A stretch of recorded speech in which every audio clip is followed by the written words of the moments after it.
नमस्ते बच्चों। आज जो हमारी कक्षा है वो कक्षा 6वीं है, विषय हमारा हिंदी। हिंदी में आज हम पाठ 3 आंखें मूंदो नानी पढ़ेंगे। जैसे कि आप सभी जानते हैं कि पहले हम जब नाना नानी के पास जाते तो नाना नानी हमें बहुत सारी कहानियाँ सुनाते हैं, परियों की कहानियाँ, भूतों की कहानियाँ, और हम सुनते हैं, उसका खूब आनंद लेते हैं। लेकिन इस पाठ में जो एक छोटी सी बच्ची है डोलू, वह क्या करती है, वह अपनी नानी को कल्पनाओं के लोक में लेके जाती है। वह अपनी नानी को परियों की कहानी सुनाती है, जिसमें डॉक्टर देविक रमेश जी ने बहुत अच्छे से उस बच्ची के भावनाओं के उन्होंने हर एक परिच्छेद में उतारा है। तो आज हम इस पाठ में उसी के बारे में पढ़ेंगे।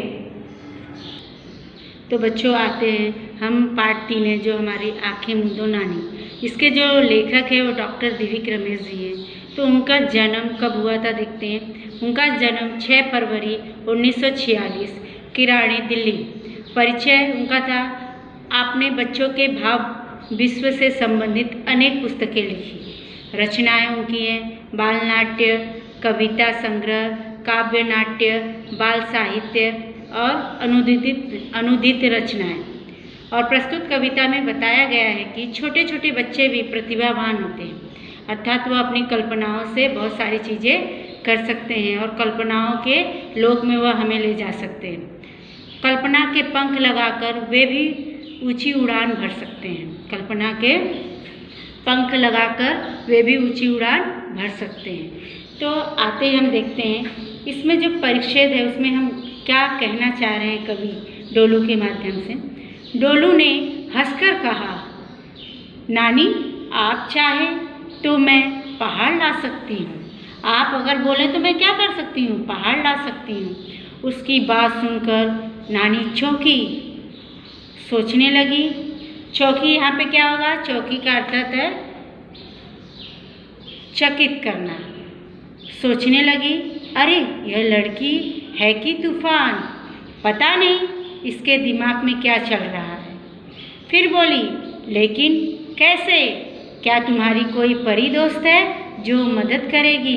मतलब नानी को यकीन नहीं हो रहा था कि ये तूफान है क्या लड़की, ये कैसे ये सब कर लेगी। इसलिए नानी पूछती है, क्या तुम्हारी कोई परी दोस्त है जो तुम्हारी मदद करेगी। फिर बोलती हैं, हाँ नानी है ना मेरी परी दोस्त, एक नहीं कई, एक नहीं वो भी कई सारी हैं। अच्छा, नानी ने आश्चर्य से आंखें फैलाई।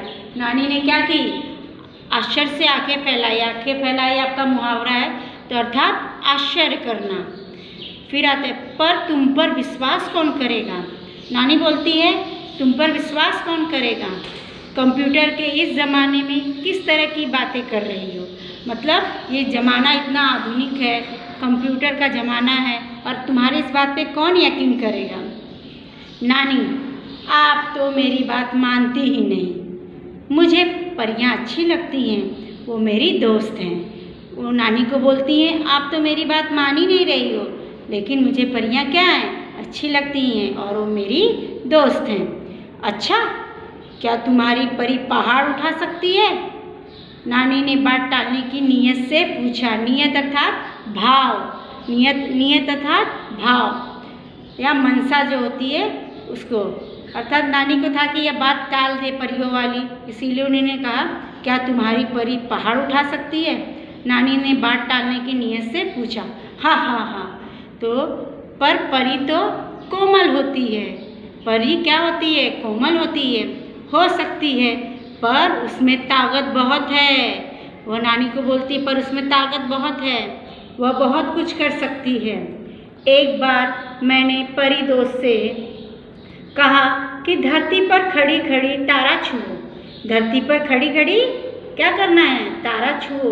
परी ने मुझे गोद में उठाया और लंबी और लंबी और लंबी होती चली गई। मतलब एक बार परी ने क्या किया, वह बहुत लंबी होती चली गई। किसको गोद में उठाया था, डोलू को।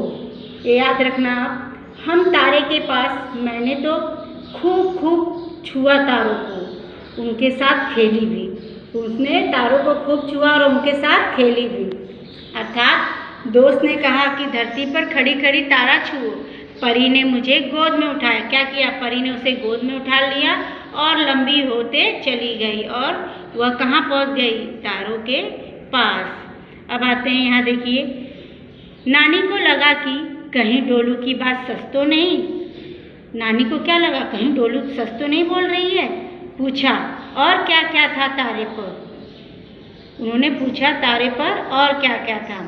डोलू को इस बार नानी की बात अच्छी लगी, क्योंकि नानी उसकी बातों पर क्या ले रही थी? दिलचस्पी ले रही थी, इसलिए उसे नानी की बात अच्छी लगने लगी। उसने उत्साह से जवाब दिया, तारे पर बड़े ही लंबे लंबे बच्चे थे, बांस जैसे। जो बच्चे थे वो कैसे थे? बहुत ही लंबे लंबे थे, बांस जैसे। नीचे खड़े खड़े ही पहली मंजिल की छत से सामान उतार सकते थे।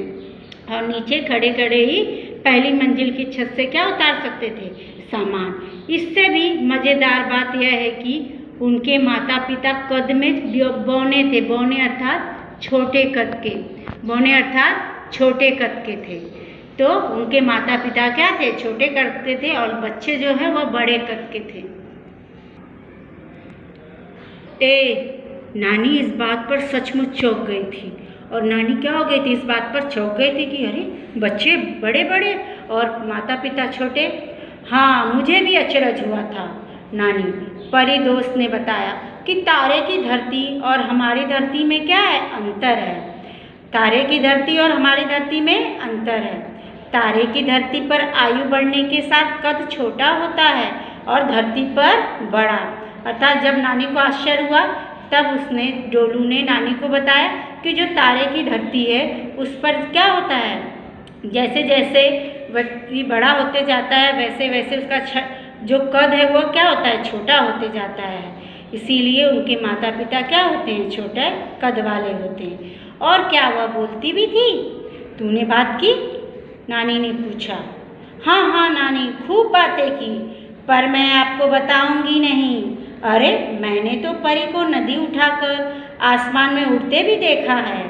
उसने कहा, मैंने तो परी को नदी उठाकर आसमान में उड़ते भी देखा है। डोलू ने बताया। देखो यहाँ पे चित्र के माध्यम से दर्शाया गया है। नदी को उठाकर और पानी, अरे नानी, पानी समेत, समेत मतलब सहित, मतलब उसके साथ बिल्कुल लहराते लंबे कपड़ों सी लग रही थी। जैसे कपड़े लहराते हैं वैसी वो क्या कर रही थी? लग रही थी। कितना मज़ा आया था, कितना मज़ा आ रहा था। नानी को डोलू की बात पर विश्वास तो नहीं हो रहा था, पर मज़ा बहुत आ रहा था। नानी बोली, अच्छा डोलू, तू तो हर रोज़ ही परी से मिलती है, परी कभी थकती भी है कि नहीं? नानी ने कहा, रोज़ मिलती हो तुम, क्या परी थकती भी है कभी?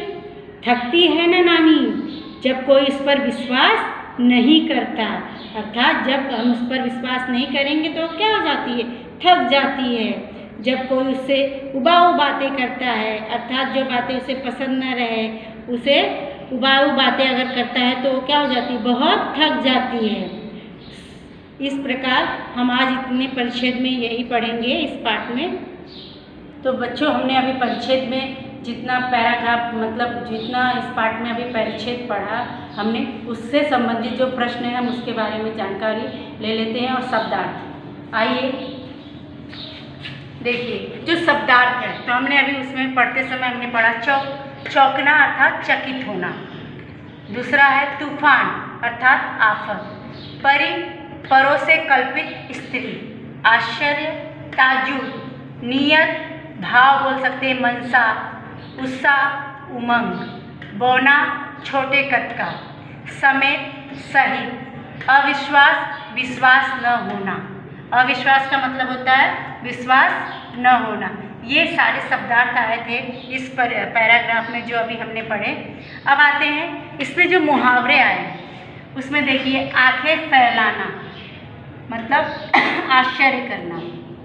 बात टालना, नानी बात टालना चाहती थी ना, बात टालना। सुनी अनसुनी करना, सुन के भी अनसुना कर देना। चौंक पड़ना, हक्का बक्का होना। मुंह उतरना, उदास होना। सिर सहलाना, कुछ सोचना। चकित करना, चकरा देना। मतलब ऐसी बात कर रही थी कि क्या हो रही थी उसकी नानी चकरा जा रही थी। तो अब आते हैं हम प्रश्न उत्तर देख लेते हैं इसमें के। एक वाक्य में उत्तर लिखो। जैसे देखिए, डोलू की कौन सी बात सुनकर नानी चौंकी? तो डोलू ने नानी से कहा कि यदि वे चाहे तो वह पहाड़ ला सकती हैं। डोलू की यह बात सुनकर नानी चौंक पड़ी। क्या पहाड़ जो ला सकती है, यह बात सुनकर नानी क्या हुई थी? चौंक पड़ी। दूसरा प्रश्न है, तारे पर कैसे बच्चे थे? तारे पर बांस जैसे लंबे लंबे बच्चे थे। तारे पर बांस जैसे लंबे लंबे बच्चे थे। अब आते हैं हम तीसरे प्रश्न की तरफ। डोलू अचरज से क्यों भर गई? परी ने देखते ही देखते पूरा जंगल निगल लिया। यह देखकर डोलू क्या हो गई थी? अचरज से भर गई थी। अब यहाँ पे आइए, डोलू ने परी दोस्त से एक बार क्या कहा? तो डोलू ने परी दोस्त से एक बार कहा कि धरती पर खड़ी खड़ी वह तारा छुए। धरती पर खड़ी खड़ी क्या करना है? उसे तारा छूना है। अब यहाँ पे आइए पांचवा प्रश्न।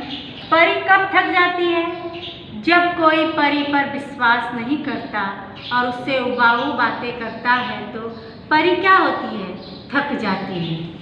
तो बच्चों, हमने इस पाठ में कुछ परिच्छेद अर्थात पैराग्राफ हमने पढ़ा और उसके प्रश्नोत्तर और शब्दार्थ अभी हमने उसके बारे में पूरी जानकारी प्राप्त की। आप सभी लोग अच्छे से यह वीडियो देखकर और जो भी शब्दार्थ और प्रश्नोत्तर है उसे अपनी कॉपी में लिखिए और शुक्रवार के दिन ग्रुप में भेजिए। धन्यवाद।